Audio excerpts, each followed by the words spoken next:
yeah, let us get started on discussion about bonds. Definitely, we can talk about gold and other things, right? So let us talk about bonds.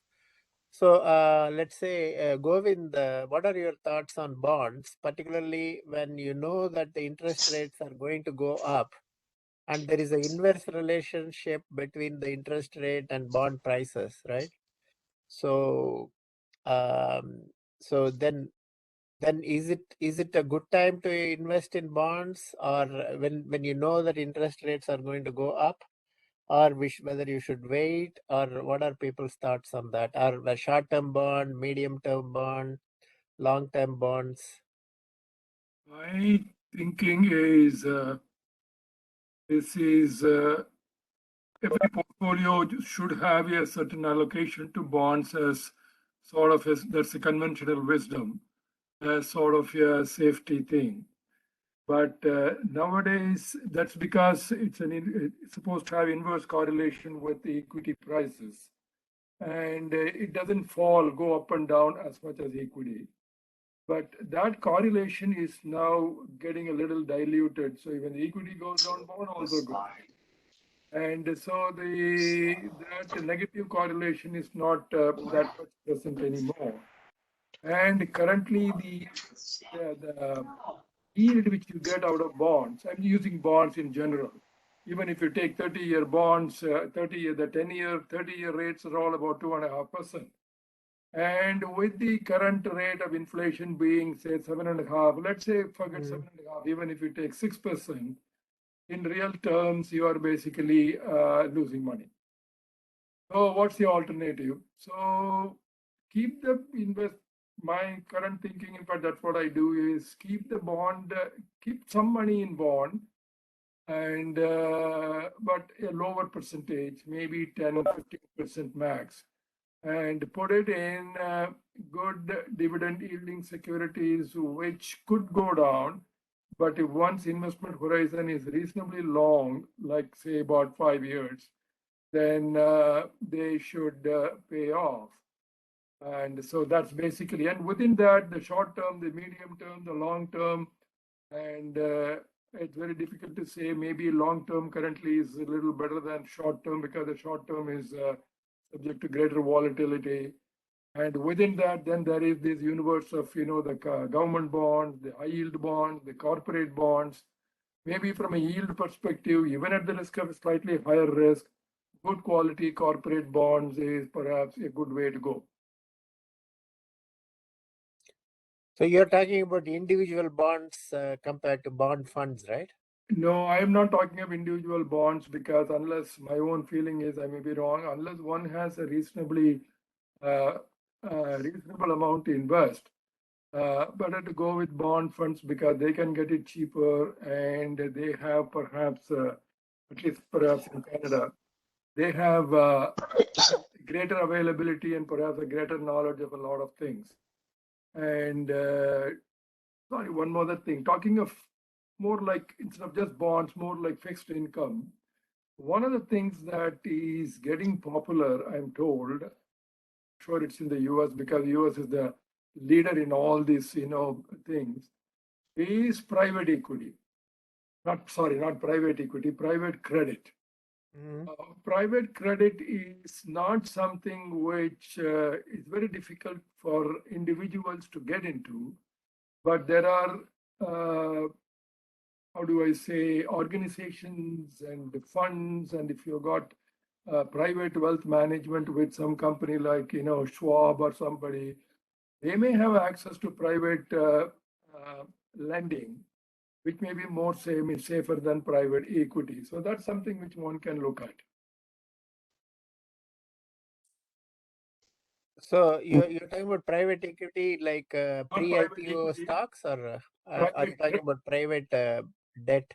private debt, private credit, or private lending.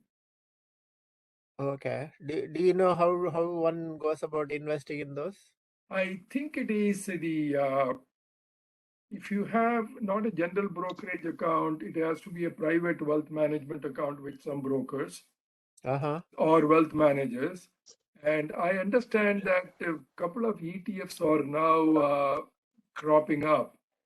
And so one needs to look at it, look at the universe.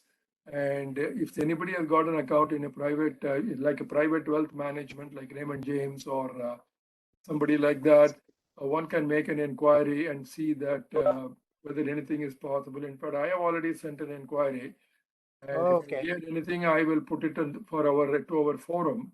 But I still haven't heard anything from it, from Oh, the okay. force. That's What is the interesting. quality?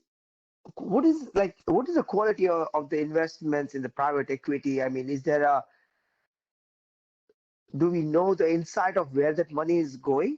It is. It's a very it's a very valid question. I have that the same thing. So the my thing is, if it is an ETF, one can look at the let's say the top 10 people which they have invested, and then perhaps look Right. at it. And but if you are going through somebody like a Raymond James, a portfolio manager, uh, they have, I would think, have some standards of about below a certain risk, they won't even advise their clients. Right, So right. for your private portfolio manager in Raymond James or some other, say JP Morgan or Some Goldman Sachs, reprice or something. your Yeah. account, if they recommend something, perhaps one can be sure that they have done all the necessary vetting and Right. have a greater confidence level in going with them. And there are also this platform that have popped up that will allow you to invest in real estate assets without actually owning the whole thing. So on the other side, I mean, that's also kind of uh, private lending too, right? Right. Is- So they would advertise that, hey, you can invest in the multi-family unit or an apartment complex. That's the REIT, I And think. yeah, yeah. One But has but to go. REIT, sorry, REIT is a little different because REIT is a fund, right? These Hmm. people, you have direct ownership in the property itself. So it's not a fund Hmm. I'm technically. not And, familiar and with that, but that's something which one needs to look at from a risk point of view, because if you own a property, you not only own the property but also own the things that go with the property, like property maintenance, anything else, and what's the quality of the management and all that. So I don't have much of knowledge about yes, that or any knowledge about that. But if somebody offers this thing, I would look at all that a little more carefully before I jump into something which compared to something which, let's say, my portfolio manager and Raymond James would give me. yes, of course. I mean, I'm not. I mean, I think everybody knows that, but I thought I would just Yeah, throw it yeah. for discussion. Ah, that's good. Any I any do other have uh, any other thoughts on bonds? Whether are you currently investing in bonds or are you looking at bonds, bond funds, or because the interest rate is going to go up, but at the same time inflation is also in the mix, Right. right? So I, now and you have a risky situation with stock in case you have a recession or if the third world war is breaks out or something. So when from portfolio management perspective, still are you looking at bonds or fixed income? Any other fixed income as well? Any other thoughts? How about you, Gopi?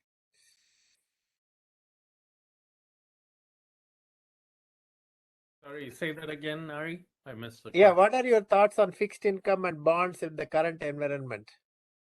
Actually, I mean, I have very little invested in bonds. Yeah. Yeah, and fixed income. I Uh, could I'm, more in terms of the fixed income, like I have more into real estate investment trusts. Right, right. Yeah. I could add one more point to this. For me, the definition of the fixed income, I use well, I not today, but in the future, I plan to use a 4% rule. If anyone agrees, disagrees with it, I would love to hear that. You talking about the withdrawal of funds from Yes, during retirement? Yeah, yes. my own view, for whatever it is worth, my 2 cents worth, let's say, Uh-huh. 4% is more like, it's like taking 10,000 steps each day, right? It's a, it's a good convenient number, but, mm, I think one should do that, taking into account one's own, how do I say, a good analysis of one's own requirements and Right. how much of money you have. So it need not be 4%, it could be more, it could be less, depending on one's requirement, a good annual cash flow requirement for, and also cash inflow and outflow requirement for the next 5-10 years, broadly speaking, is perhaps a greater determinant. That's what I have done for myself, and that's what I have. I'm a retired guy, and I Okay. have recommended for some of my, the friends whom I help with. Rajan, this is Madhu. Good evening. So I would like to know a little more income and which are the good things to invest in or fixed income.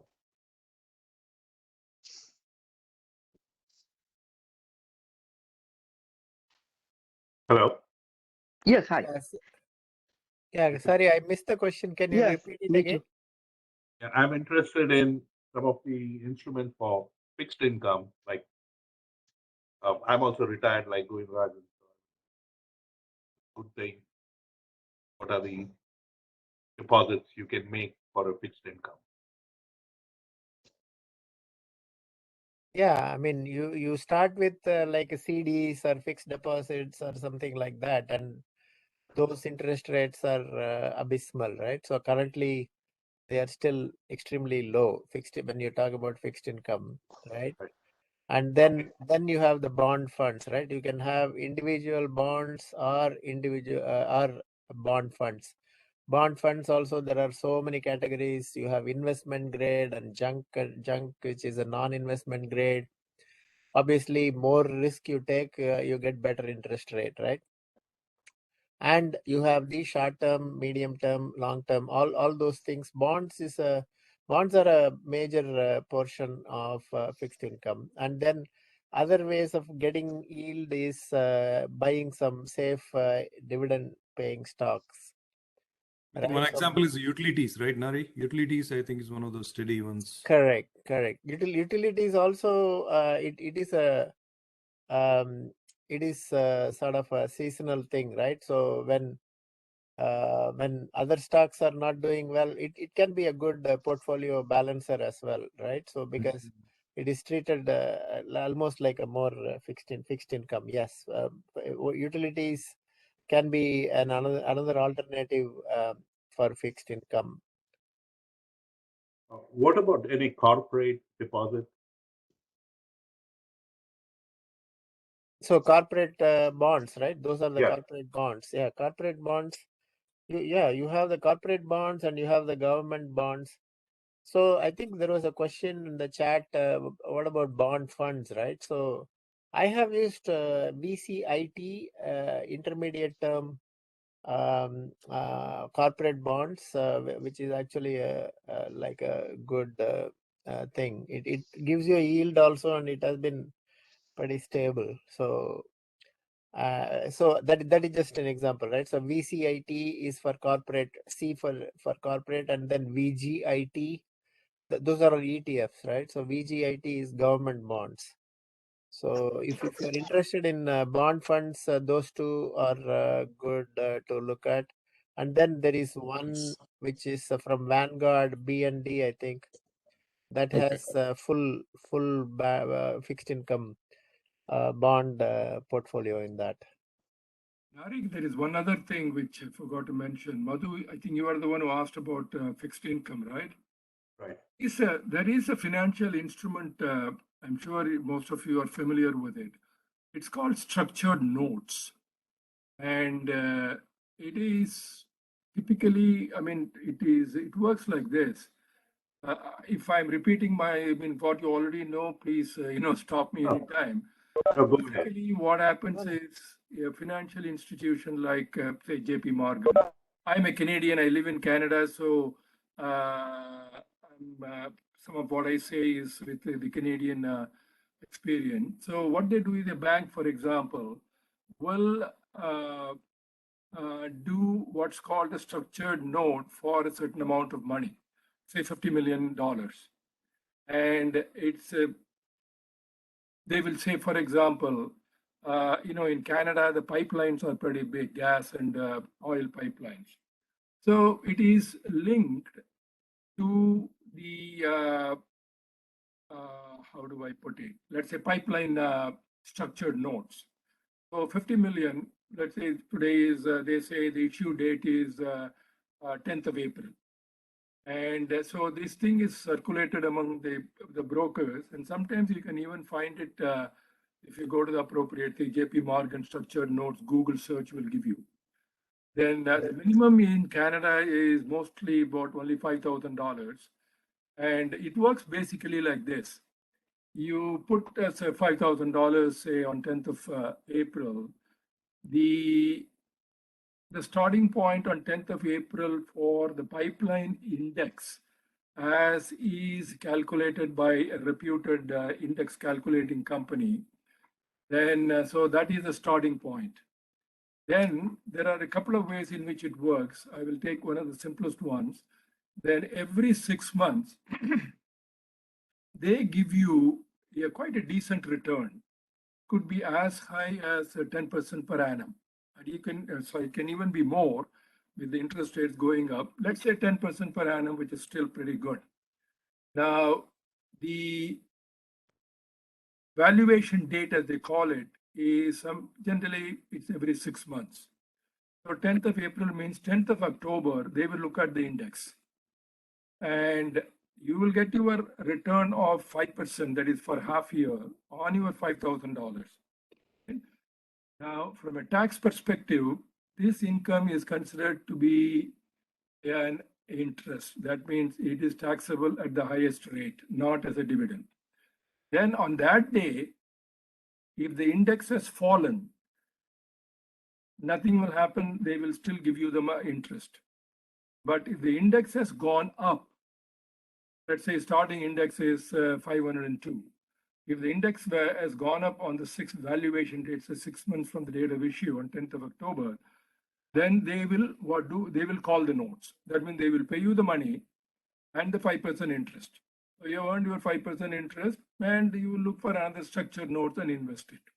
So it keeps going like this for about 7 years. That means any 14th of the 14 valuation dates, if the index has gone up anytime, let's say after 4 years, you do find that the index has gone up, they will call it. But for 4 years, you will get income at the rate of 10%. So on the maturity date, at the end of the 7th year, I'm taking it as a 7-year note. It could be 5 years, it could be 7 years, but generally these are for long-term duration. At the end of the 7th year, the final valuation date, what happens is if the index is the same as the starting index, you will get your full money back. If the index has gone up, let's say 20%, you will get some percentage of the increase in value. If the index has fallen, there is a protection up to a certain percentage. Let's say we said the starting index was 502. Let's say it has fallen by 10%. It is about 450. You will still get your full principal back. But if the index has fallen by more than, let's say in that case, 20%, then what happens is, then after 20%, let's say it has fallen by 25%, your protection is up to 20%. If it has fallen to 25%, the excess of the actual fall over the protection limit, which is 25 minus 20, that 5%, you will lose the principal of about 6%. That means you have invested $5,000, you will lose about $300. They will pay you $4,700. So this is the structured notes. The problem with the structured note is It is not liquid. That means you have put your money there, you will get your interest if everything goes well, like the basic index hasn't gone up beyond the starting point, you will get your interest. But if you want your money back, these are not publicly traded securities, you cannot get your money back. The issuer, let's say JP Morgan, also runs its own secondary. That means they will take it back. I'm not saying they will take it back. They may take it back if you say that, well, I want to give it back to you because I need the money. It's entirely in their discretion. And when they take it back, that can be a loss of principal. But one has to assume that it is completely illiquid for the first 7 years. And the advantage is there is a downside protection up to about 20%. And the return is pretty attractive generally because the people, the issuer, the JP Morgan in this case, what they do is they do a lot of, which we don't know, is they do covered calls and all those, high finance stuff. And also, I took the example of a pipeline. The pipelines is equity, right? So if they hold the security, they may collect the dividend, which is not given to you. You get your 10% per annum and that's it. So this is how the structured notes works. Fairly attractive if you don't require the money. It has got some downside protection, but you will not participate. You can participate a little bit in the upside and the maturity date, but it's not the full value. It will be maybe 10% of the upside they will give you. Thank you. There is Thank no you, exit. Rajan. There is no exit option within the 6 months. I don't know whether I was clear, but you can look Yeah, at yeah. it. It's public. The issuing companies are all solid companies. This is not like the old 2008 financial crisis, various securities that were issued. Generally, considered to be fairly safe and secure and issued by very good companies, very good financial institutions. In fact, when I have put some of my money in these structured notes. And Oh, so nice. I'm not So recommending. I am in not. US, how do you invest in structured No. notes? I have put in Canadian notes. I know, but do you know in US, how do you like brokers? Do they support this?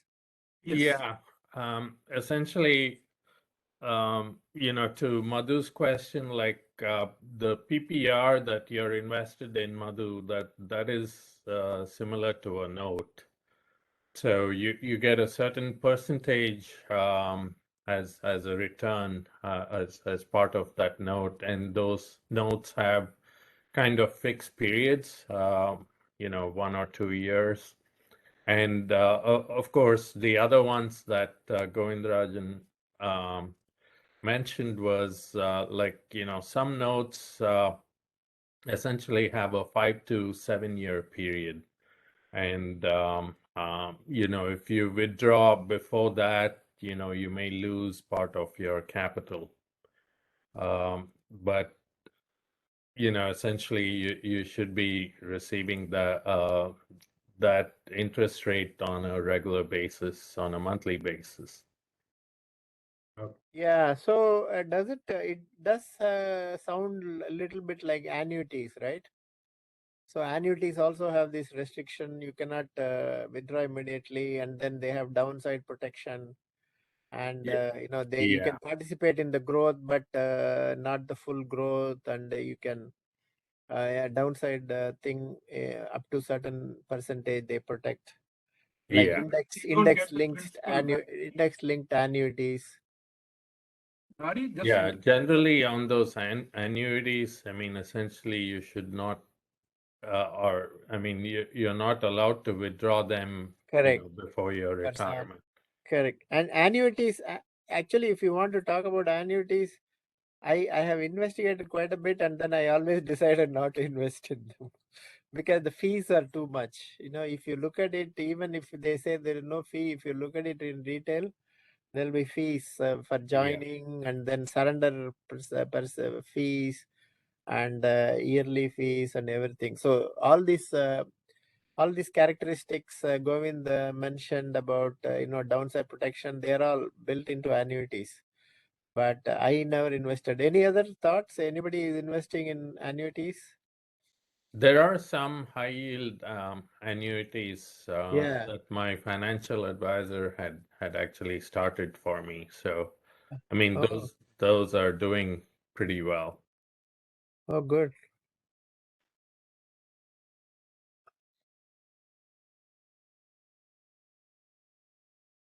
Okay, so I think there is a question here. What is your advice building dividend portfolio, or should I target for growth stocks? I'm in the mid 40s. Right. So I think that anybody wants to take a crack at it. Do you want to focus more on dividend stocks or growth stocks?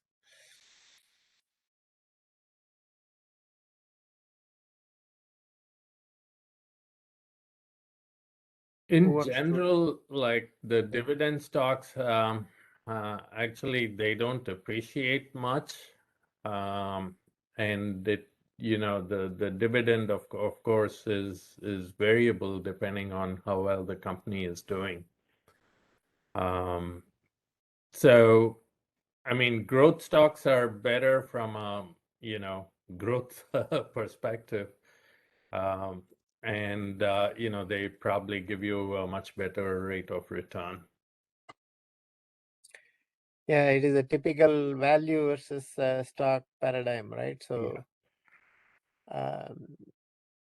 yeah, value is There are some good dividend yielding stocks that also gives growth. For example, I personally have investments in AbbVie, and I've heard Abbott is also a good one, AbbVie, and there are several more. But those are some of the dividend aristocrat type of stocks. AbbVie had a good run, for the last year and a half, 2 years. But again, it's not to say nothing can happen to it, because some of its drugs are coming off. Like Humira is the biggest revenue generator for AbbVie, but happen. Yeah, so this is Chandra. So I'm the one who put up the question there. Yeah, Abby, yeah, that one had a really good run after Warren Buffett bought it, right? So my question more specific to, like, say, for instance, I have seen people putting additional $500 towards their mortgage, right? So instead of that, what I am doing is just putting that money on the dividend portfolio.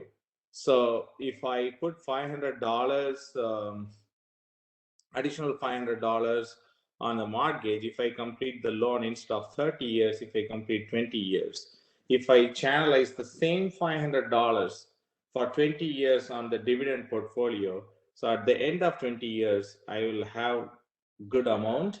I can take part of it and complete the home loan, right? And still I have money left.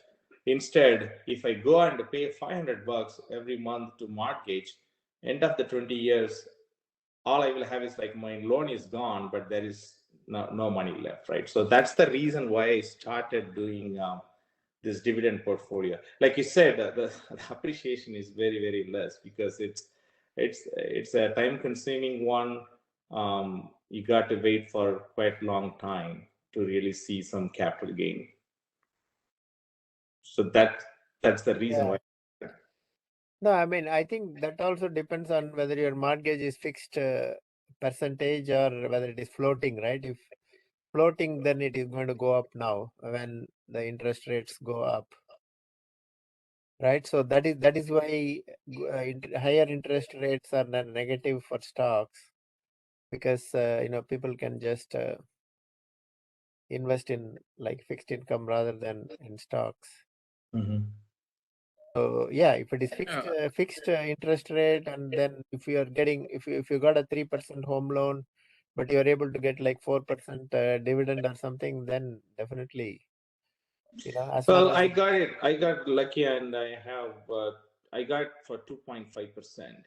Yeah, then you're not gonna beat that. You're not gonna get any cheaper. yeah, It's like free money. correct. I wouldn't pay off the mortgage if I were you. Correct. If it is 2.5%, yeah, definitely it doesn't make sense to pay off the mortgage. Okay. Okay.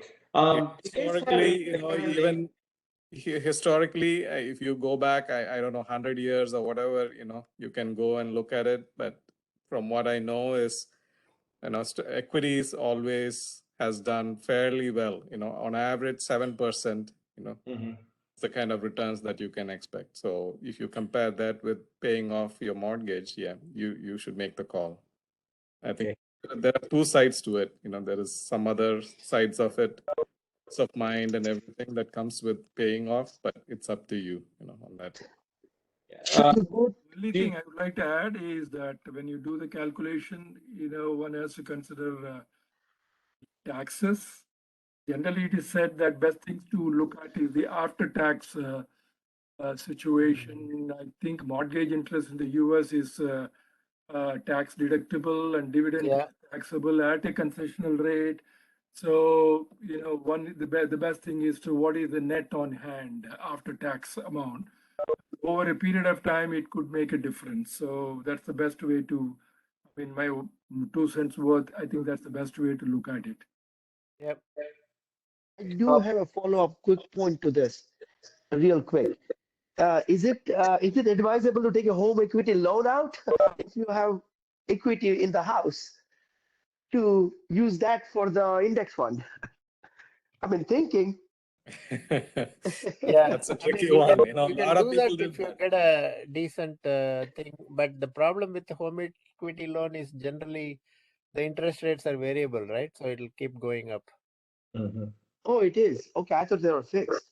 No, No. I think you can do even like a refinance. When you do the refinance, you can do the cash out with that, Nari. So that's what I heard. No, yeah, that is So yeah, with the equity build up, yeah. you can do a cash out of that. Interest rate will be like 0.25 higher than the normal, but Okay.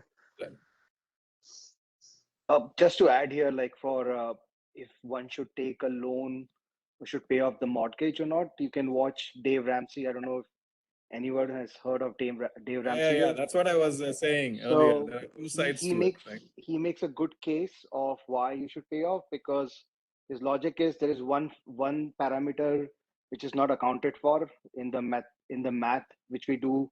2.5 versus 7% is the factor called risk.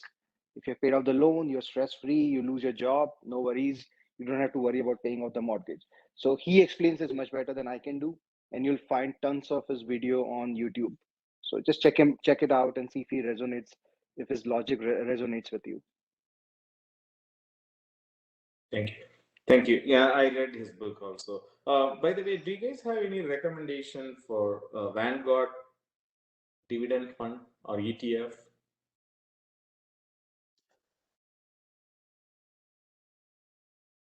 We have a few dividend ETFs, right? One is, I suppose, US focused, then international developed markets, and all that.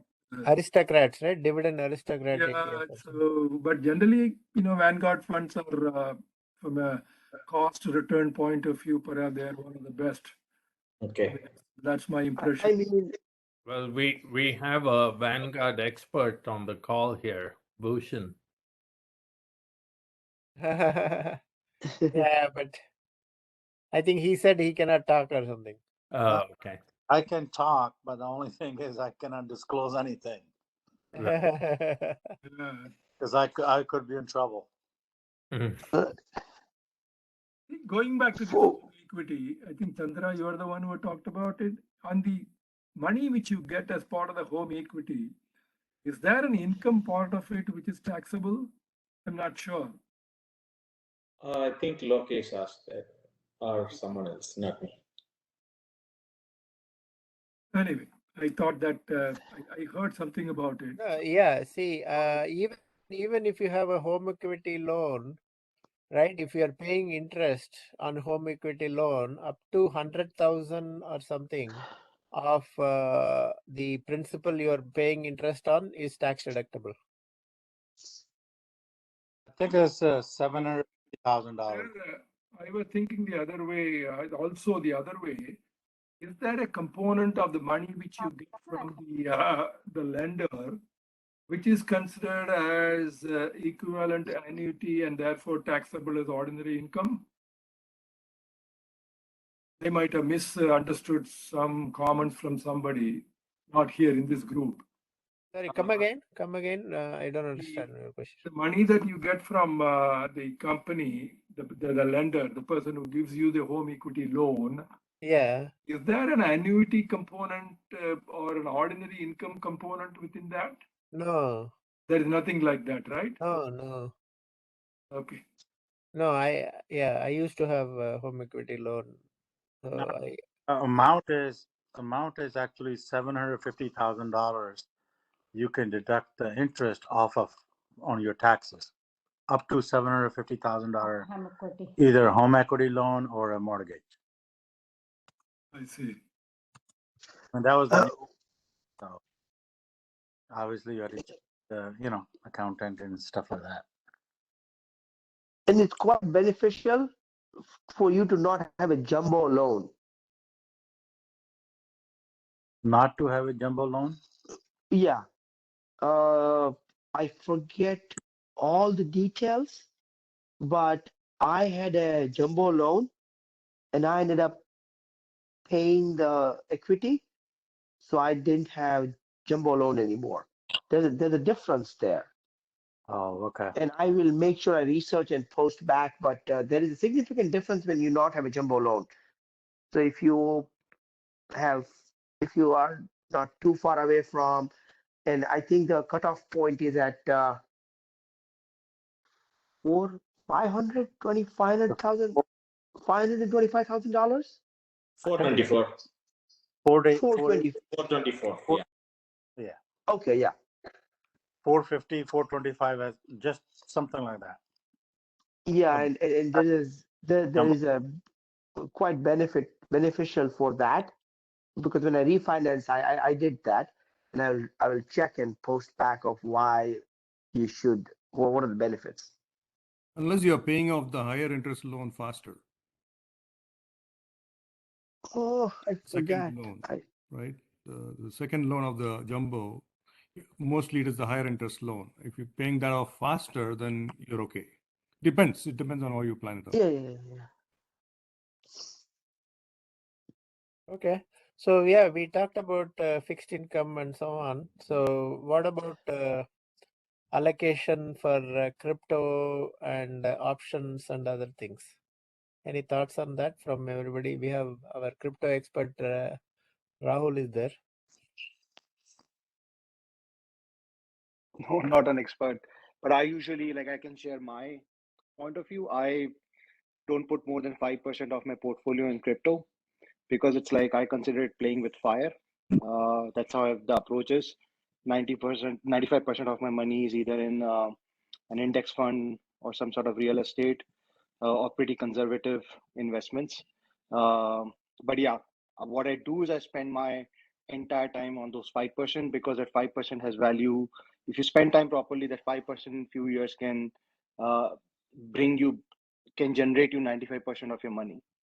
So yeah, that's how I treat crypto. I don't know if there's any specific question here. I do have a specific question. The smart contracts, I don't understand them. Can you comment on them, please? Or maybe it's not even a valid question.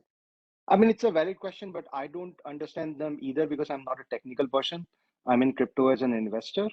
It's just a computer program where you have predefined parameters and it gets executed when those parameters are fulfilled. You No, don't. not from a technical perspective. I'm sorry, not from. Someone told me that you can buy smart contracts as an investment vehicle.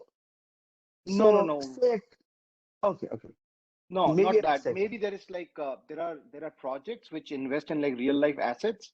So maybe they're talking about that. Like there are so many. There are 17,000 projects right now, and every day 5 or 10 project launches in crypto. Stock market, I Okay. think US stock market is I think 6 or 7,000 projects. Sorry, companies. So people are coming up with new ideas, trying to bring real world asset onto smart contracts. So when you say projects, if you don't mind, just comment on two things. Uh, what does it mean by project coming up? Like, Companies. okay. Yeah. Because someone told me that or what I understood was that say a company A gets into a contract with company B through a smart contract on a crypto, right? Then you can purchase or finance part of it. Not sure I Yeah, exactly Okay, okay. understand. Sunil, we have some videos from Rahul in our site. Oh, You should go through okay, them okay, fine, fine, first. fine. Yeah, sure. Okay, I don't want this to become a crypto Yeah. focused Of course. topic. But yeah, Rahul has done a great job. He has conducted several sessions on crypto. You should watch all those, and definitely Rahul will help you out if you want to understand more. Sure. Okay. So yeah. So what are the other sort of alternative investments that we have not talked about? Can you guys, can somebody talk about what they think about just plain and simple vanilla S&P 500 index fund? Like, what do they think about it? Any risk? Yeah, we have the SPY, right? So that's Yeah. heavily traded. You can buy and hold, or you can do a lot of options trading on SPY as well, right? So Vanguard Admiral funds. That's The basically VO. an index fund.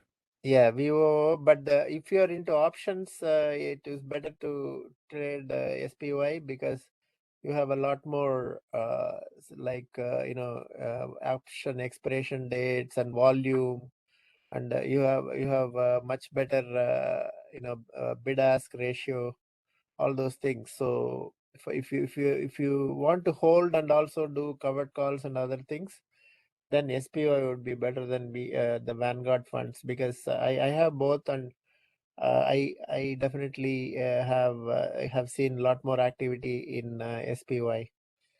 Not from an option standpoint, just like holding your net worth, like whatever portfolio you Yeah. have, investing your portfolio into just VO, Correct. SPY, No, whichever. you definitely need to have SPY as part of your portfolio, right? Because it gives you the coverage for the 500 biggest companies. The other one which is commonly used for ETF is VTI, right? VTI is the whole market. Yeah. So that gives you coverage of large companies, medium companies, small companies, everything. VTI, and that's like 0.03% or something like that. The expense ratio. VTI if you want the whole market, and the SPY if you want the largest 500 companies, right? So I think that is the difference. So SPY has trumped everything last year, but Okay. yeah, but if small companies, other common ETF which people deal with is IWM. IWM is for small companies. Mhm. So small caps is IWM. So there are a lot of other ETFs, but these are all some of the Okay. common ones which But are Nari, also it depends how active you are watching those things, right? So if you're a passive kind of person, yeah.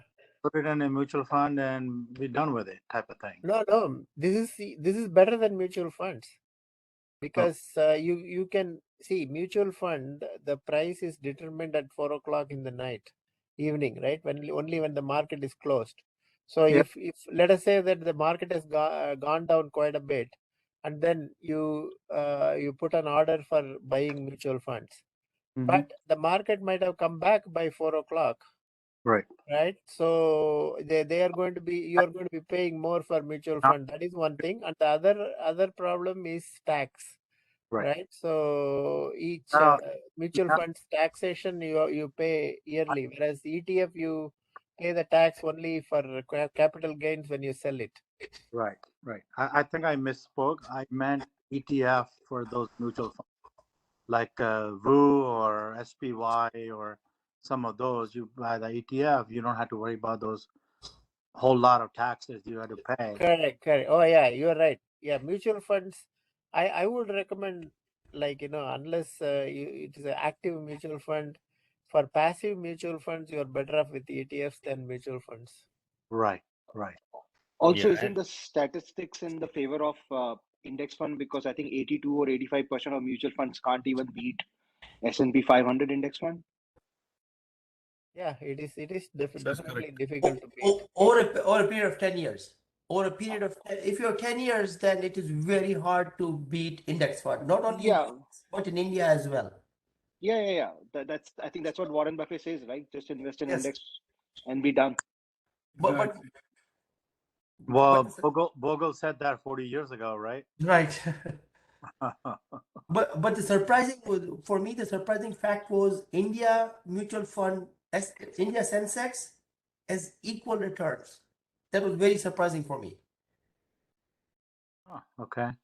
And so India's if you look, Sensex, you saying the mutual funds are equal to the Sensex returns? yeah, so if you look at India's Sensex for last 40 years, and if you remove the inflation out of it, the return on that is equal to the US S&P 500. That was mind-boggling. Yeah, India is starting with a lower base, so you have a much better opportunity for growth. But are you converting in US dollars? Are you converting in Indian rupees or US dollars? Just percentage.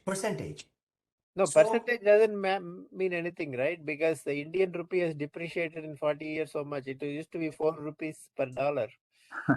Trade makes it. for the local market, right? Yeah. Local market is fine, but if you are comparing from US, right? The only reason I'm comparing is that the fact that the concept of the S&P 500 works globally. That was surprising because you would imagine in past 40 years, India wasn't prosperous.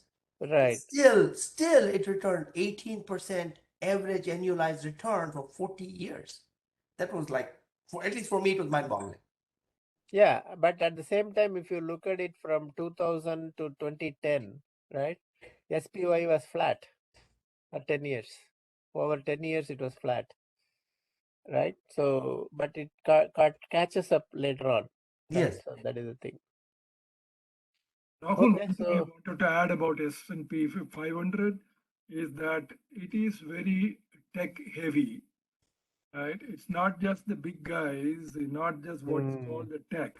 There are some other companies which are not classified as tech. This is what I understand, which are like, for example, Amazon, I understand, is classified not as a tech company, but as a consumer discretionary and things like that. So if one looks at diversification, there is nothing like an American economy which has got all the industries, but S&P 500 is tech heavy. Therefore, the yeah, Fang. fortunes can be, dependent on tech compared to some of the other markets in the world.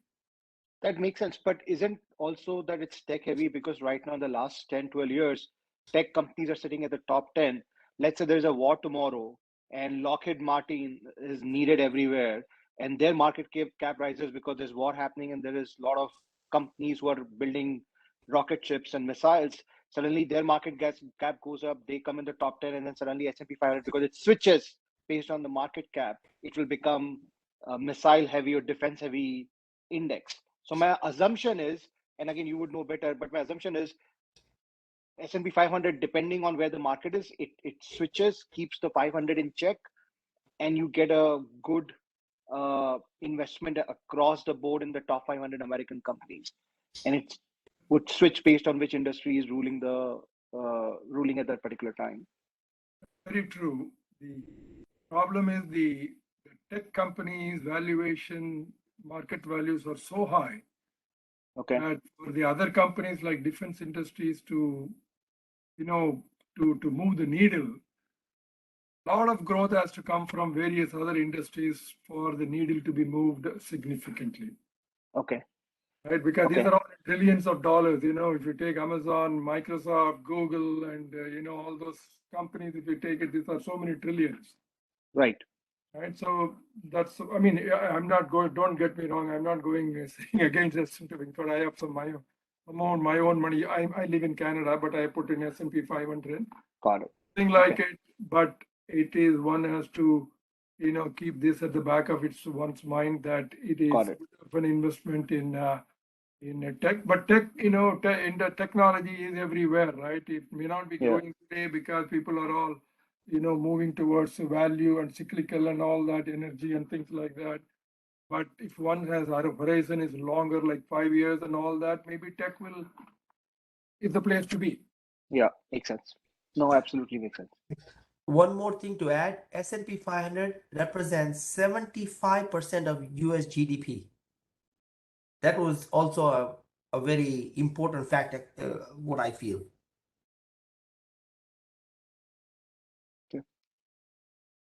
Yeah, no, these are all good discussions, guys. So any other last topic? Otherwise, we can wind up. Hari, you want to discuss gold? Yeah, sure. Go ahead, Govind. Oh, you want me to? Okay. Wanted to throw on the table what people, think of gold as, first of all, as an investment, or what do you call it, portfolio diversification, particularly in the current context of high inflation, rising interest rates, and things like, the global uncertainty and all that. So two things. One is gold is a good investment, number one. Second question is, if you already have gold as an investment, is it time to keep at it or to get rid of it and move the money elsewhere to more profitable avenues? I'll tell you my thoughts to start it off. Gold is considered to be a good inflation hedge. Is considered to be a good store of value and all that. So gold has always been, considered to be, whenever you have all these problems, gold goes up in value. In fact, as it has, it used to be 1600s, I think, in the 1600 a few months back. Now it is at about 1900 plus. And it used to be, 400, 500 and 1100 and all that, maybe 4, 5, 6 years back. Now, as a store of value, gold, I think, has lost some of its, it's my personal 2 cents worth, has lost some of its, let's say, luster. There are other things like, crypto, for example, as like Bitcoins and all that, has taken some of the store value. But gold is not as volatile as some of the crypto values. And so to some extent, perhaps people are coming back to gold.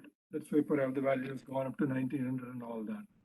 And second thing is, gold doesn't get you any money, right? As an investment, there is no return unless you invest in gold mining companies or gold royalty companies. Then you get some amount of dividend. So it's not a complete lost case. So, but gold by itself doesn't get you any return. So generally, there is supposed to be an inverse correlation between higher, particularly higher real rates and the value of gold. That said, gold is currently at about 1900 and all that.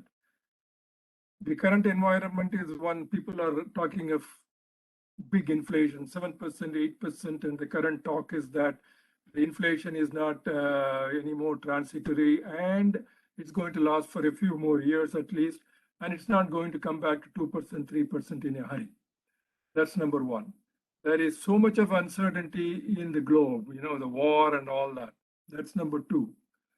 If the if this is the current situation, if the gold is at 1900 plus now, what is the potential for its future growth? Will it go to 2500? If it hasn't gone up to 2500 in the current environment, what should happen for it to move to 2500? So if it's not, I'm just quoting 2,500 as an example. Suppose if it's not going to appreciate by next another, say, 10, 15, 20%, then is it worth perhaps liquidating one's gold holdings if somebody has it, as I do a little bit, and move it to maybe some other areas. Like, tech is one of the, perhaps some of the tech companies are oversold. Maybe put the money there and wait for a couple of 2, 3, 4, 5 years, and perhaps that will grow better than the gold. So that's my question for this group. I think, I mean, based on the current environment, like gold may be more stable. Depending on the war and things, like the stock market can significantly fall. Plus with the higher interest rates, and there is a lot of recessionary talk. Gold may be better, at least for now, or the next little while until all that settles down. Does anyone believe that with India's fast growing GDP, right? India's GDP is forecasted to grow at a very fast clip for next 10 years, that gold consumption will have an impact, thinking people in India are more, and I could be off here, but is it a good assumption to make that people in India would buy more gold if they have more discretionary income?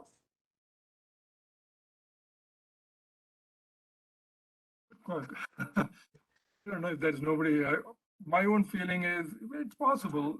More income means people, particularly from places like India, China, even Middle East, they might put some money in gold. But whether they will put lot more money in gold, I don't know. I have my reservations because there are competing assets like real estate and currently crypto, share market, and all that. So how much of that extra income will go towards gold purchases? I'm not sure. Some will go, but perhaps not a significant amount. And yeah, I agree with that because, by the way, I do have 1 to 2% in gold as well. So even though I'm in crypto, I still have gold just as a portfolio allocation. India economy, the way I look at it is, it's 35%, 65% of population is under 35. They're clearly not going to go, they're not into this gold jewelries and all that. So I doubt India's Okay. economy growing is going to make any difference to gold. In fact, it should probably go the other way around as more and more young population rises. I doubt, and I'm not saying they'll put it in crypto or anything, but it's like the way I look at India's economy now is people are becoming more experience driven, not really worried too much about savings and things like that. So invest, live, enjoy life kind of an environment. So I doubt how much gold is gonna picture in that scenario.